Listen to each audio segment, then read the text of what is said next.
Welcome to Role-Playing History, the podcast where we explore the history of role-playing games. I'm Wayne Davis, and I'll be your guide for today's tour. Episode 17, Pathfinder. Now, before we get into this week's episode, I wanted to take a minute to encourage you to check out our YouTube channel, Role-Playing History Podcast. I uploaded a new video earlier this week, and it covers some things I've discussed on the podcast before, but presents it in a slightly different way. So, if you're not a regular viewer of YouTube, go check it out after today's episode. Now, on with the show. The Pathfinder role-playing game was published by Paizo Publishing in 2009, designed by Jason Bullman. It was designed as an expansion and modification of the system reference document and open game license from Wizards of the Coast for Dungeons & Dragons 3rd Edition. Or, in simpler terms, Pathfinder was created by Paizo to satiate players of 3rd Edition and 3.5 Edition D&D who had no desire to play the just-released 4th Edition and wanted a system that would continue to be supported. Now, there was another reason behind Paizo's decision to create a whole new game, and to understand that, we need to cover a little bit of Paizo's history. Paizo had taken over the publishing of both Dungeon and Dragon magazines in 2002. As we've discussed in previous episodes, both of these magazines were focused on D&D. Paizo was licensed to publish the magazines through Wizards of the Coast, but Wizards chose to not renew the contract in 2007. Wanting to continue to support D&D, Paizo adjusted their course, creating the Pathfinder periodical line. This allowed for the writers and creators who'd been working on Dragon and Dungeon to continue to produce material for the games and gave them a platform to have their works published. This was all legal due to the open game license Wizards had created when 3rd Edition was released. Basically, so long as they didn't make massive structural changes to the game, and so long as they gave Wizards printed credit as the owners of D&D, they were good to go. I mean, obviously there was more to it than that, but for our purposes here, all was copacetic. So, when Wizards announced in August of 2007 that 4th Edition was coming out, some folks at Paizo got a little bit nervous. That nervousness was heightened when the new game system license was announced for 4th Edition. In their opinion, and frankly in the opinions of many in the game industry, both at the time and now, the game system license was way more restrictive than the open game license had been. So, Paizo again adjusted course. Realizing there would be a market for more of the 3rd Edition, 3.5 Edition style of fantasy gaming, they announced in March of 2008 that they were using an open playtest to create their own game. I need to take a second here to explain exactly what an open playtest is. Now, when creating games, pretty much every creator and company will choose to alpha test, then beta test their games. An alpha test would be where the creators play the game among themselves, maybe inviting in select guests to sit in and provide feedback. Once that process has gone on for a bit of time, the beta test comes into play.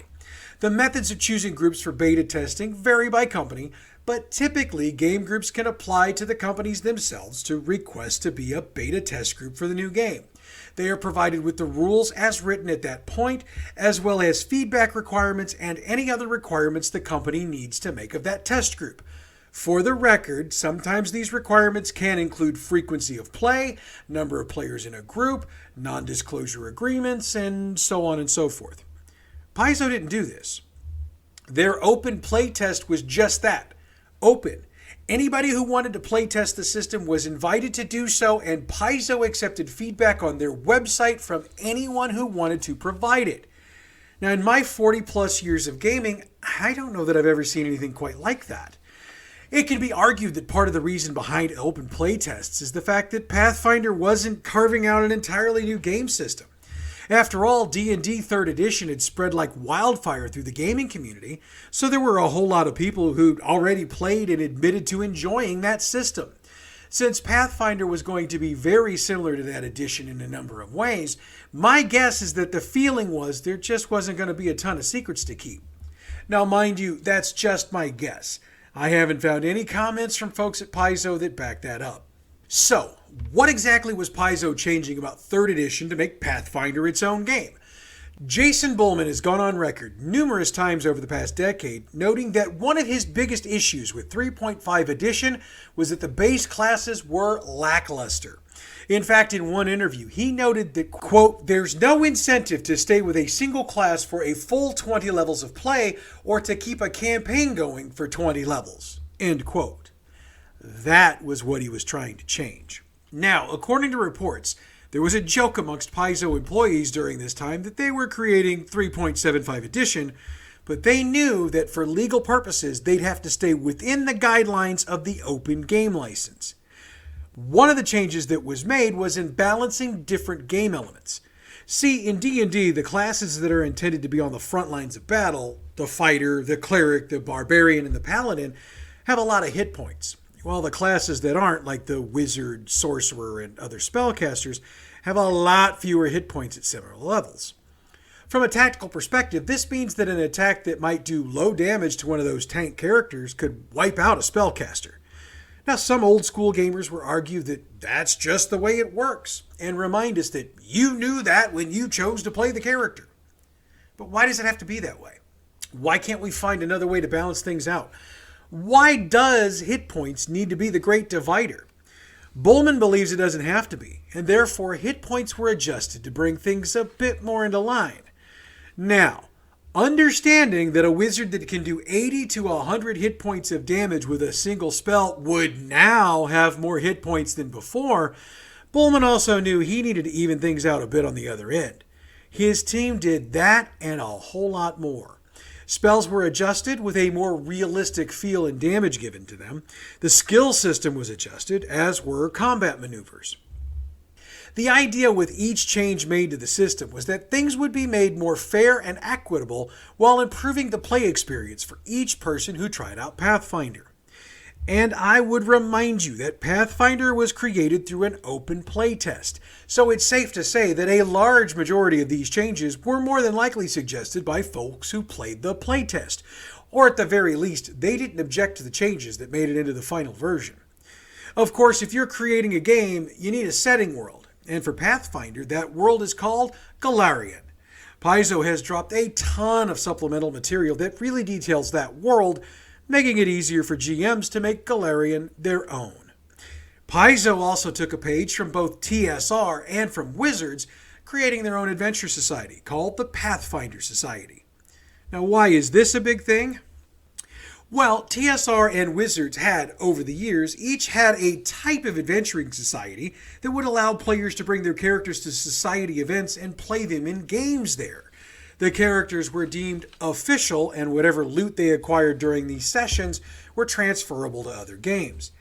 Now, Jolly Blackburn has poked fun at this concept several times in his Nights at the Dinner Table, specifically pointing out how the difference in GM style could impact the effects that some of these characters could have on a game. And it was a real issue for some folks. After all, if you've got one GM who's more of a Monty Hall GM, which of course means they give away treasure like it's candy at Halloween, and you've got another GM who believes that every single item of treasure must be carefully considered for placement in an adventure so as to not possibly upset the careful balance of the game in Game World, you're going to have a confrontation when a player from the Monty Hall game winds up in the careful balance game. Now, I'll admit, the Pathfinder Society doesn't address this completely. Much like its predecessors, it requires characters to be registered. In this case, it's through Paizo's website. After a play session, players receive chronicle sheets, which provides them with a list of what they've earned during the session. The players must then use the chronicle sheets to log their gains on the website, thereby keeping their characters up to date with Paizo. A check of the Pathfinder Society on Paizo's website also shows they've got a pretty solid set of rules for which supplements can be used to create characters. They've also got a system in place to note that some races and or classes are rare, which means they may not be accepted at all game tables. Now, some might call the fairness of that into question, but if you've been gaming for any length of time, you probably get it. The idea behind putting a rareness or other standard on a race, class, or item is to prevent someone from pulling a Monty Hall and bringing in a character that could potentially unbalance an entire campaign. So, in short, it's Paizo working to keep all of its gamers and game masters a little more honest. and I'm okay with that. How was Pathfinder received? Well, you know how we've talked about D&D being the best-selling role-playing game of all time? That's still a true statement. But from the spring of 2011 through the summer of 2014, the best-selling role-playing game in the world was Pathfinder. Yep. Pathfinder was so popular, it outsold D&D 4th edition. Now, one could argue that some of that was also a statement about D&D 4th edition, but still, let's give this game credit where the credit is due. And Pathfinder has gotten credit. The beta release won a Silver ENnie Award at Gen Con 2008 for Best Free Product or Web Enhancement. Paizo also picked up ENnies for Best Publisher and Best Game for Pathfinder. Now, there's a whole lot more to discuss about Pathfinder, and we're going to talk about it right after this. Now, I mentioned briefly that Paizo has published a ton of supplementary materials over the years. Much as Wizards has done with each of their editions of D&D, Paizo has released bestiary books to describe and introduce a number of monsters to the game, supplements to bring in new classes and races, their Pathfinder Unchained supplement, which brought in variant rules for customizing gameplay, which, by the way, includes new skill and magic item rules, and a book called Mythic Adventures, which provided for play beyond the game's usual 20-level limit.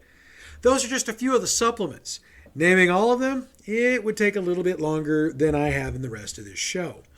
Paizo also published a number of adventure supplements as well, providing GMs with a wide range of adventures to run should they choose not to create their own. And Paizo dropped the Pathfinder Beginner Box, which is a basic version of the Pathfinder game. The idea here, which might sound familiar from another product I've discussed in the past, is to provide a basic set of rules for new players to use to introduce them to the hobby and to the game. Pathfinder also has a line of miniatures and maps for use with their system. Now, Paizo took the possibilities of what could be done with Pathfinder even farther, though. At Gen Con 2013, they licensed a card game, the Pathfinder Adventure Card Game, designed by Mike Selinker of Lone Shark Games. 3 expansions were released before a second edition of the core game was released in May of 2019. Steve Jackson Games released a Pathfinder-themed Munchkin card game in 2013. Paizo published a line of novels called Pathfinder Tales based on the setting. There are more than 30 books in the line, with writers like Dave Gross, Elaine Cunningham, James L. Sutter, and Ed Greenwood among those writing titles in the line. There's also a line of Pathfinder comic books published by Dynamite Entertainment. That also got spin-offs, Pathfinder Goblins and Pathfinder Worldscape. Big Finish Productions produced a series of audio dramas based on the settings. There's also been video games developed. Pathfinder Online, which was intended to be a massively multiplayer online role-playing game, was announced on November 27, 2012 by Paizo and Goblinworks. They announced a Kickstarter to fund creation, and that Kickstarter was quite successful. They began the alpha test in late 2014, then announced early enrollment in July of 2015. After that, everything went to hell. On September 2nd, 2015, Lisa Stevens, who was the acting CEO of Goblinworks and the CEO of Paizo, announced layoffs at Goblinworks. Those layoffs consisted of most of the Pathfinder Online development team. Therefore, that game never advanced beyond early enrollment. On May 17, 2017, Paizo joined up with Owlcat Games and tried again. They announced Pathfinder Kingmaker. Another successful Kickstarter was completed, but this time a game got released. Pathfinder Kingmaker, which is an RPG in the Infinity Engine feel of game, was released on September 25, 2018. In February of 2020, Owlcat launched another Kickstarter. This one was intended for a sequel to Kingmaker called Pathfinder Wrath of the Righteous. It alpha tested in April of 2020 and released on September 2nd, 2021. By the way, this game adopts the adventure path Wrath of the Righteous. Now, Paizo has also been willing to play well with other developers. In November of 2020, Paizo joined up with Pinnacle Entertainment Group to release a version of Pathfinder that utilizes Pinnacle's Savage World RPG. It's been announced that the first line of books will include rule books as well as an adventure path called Rise of the Rune Lords. It's a lot of stuff from one edition of the game. Seriously. But Pathfinder is not a one-and-done game. In May of 2018, Paizo announced that they were working on a second edition, listening to the feedback they were getting from gamers from that original system, as well as their own observations about how the game was working. In August of 2018, they published the preliminary rule set, calling it Pathfinder Playtest, and released it so that players could test the rules and provide feedback. Now, personally, I remember when that book hit game stores. I remember looking at it and thinking that it was a hell of a risk, but also a hell of a smart idea at the same time. I thought it was a risk because putting the preliminary rules out there in a printed form for sale could mean that fewer players actually play the game, and therefore you get less feedback. However, I remember that the cost of the rules wasn't the same as the first edition of the rules, so that leads to why I thought it was a smart idea. By selling the playtest rules, you can basically fund the cost of creating and publishing a new rulebook. Okay, maybe not entirely, but enough to really make it worth doing a second edition. And quite frankly, charging for those rule sets also means the only people that are going to pick them up are people that are serious about playtesting. Therefore, you should be getting serious playtest and serious feedback. But hell, it doesn't matter what I think. The playtest went well, and the finished rule set was released on August 1st, 2019. So, what changes did Pathfinder make for the second edition? One of the big changes was a streamlined action economy. See, in D&D 5th edition, there's a number of things you can do on your turn, but you have to try to remember what's an attack, what's a move, and what's an optional action, and how can I do this, and how... blah. In the new edition of Pathfinder, they have simplified things. Each round, each character can perform up to 3 actions on their turn, as well as a single reaction, either on their turn or on another character's turn. Some of the more basic moves, such as drawing a weapon or attacking, cost an action. More complex actions can cost 2 or 3 actions. See the difference here? In Pathfinder 2nd Edition, it's easier for me to figure out if I can do what I want to do by understanding that I have 3 actions in the round. If I want to attack, that automatically uses an action. So if I want to do something else, I have to keep in mind the number of actions it will take. Or I can just bludgeon the shit out of something and blow all 3 actions on attacks. And yes, I have someone in my group who specializes in bludgeoning the shit out of things. Actually, now that I think about it, who am I kidding? My whole frickin' group specializes in bludgeoning the shit out of things. So kudos to them. Second edition also changes the rules around magic items in a way that encourages players to try to seek out more powerful equipment rather than hoarding a ton of lesser items. This comes, at least in part, from the concept of investing. When a player invests in an item, it ties that item to their inner potential. A player may only benefit from 10 invested magic items each day. Now, since the invest action only applies to worn items, this doesn't sound like a big deal. But if a player switches worn items, the item they take off loses the investure and still counts against the daily limit. Now, I know what you're thinking. How does that lead to less hoarding? You're going to have to trust me on this one. Paizo also changed how different magic items are classified and how they work together. This combination of rule changes encourages players to continually try to upgrade their magic and to just not hoard shit. The critical hit system has also been changed for this edition. In 2nd edition, a critical hit or a success occurs anytime a combatant rolls 10 or higher than the target's armor class.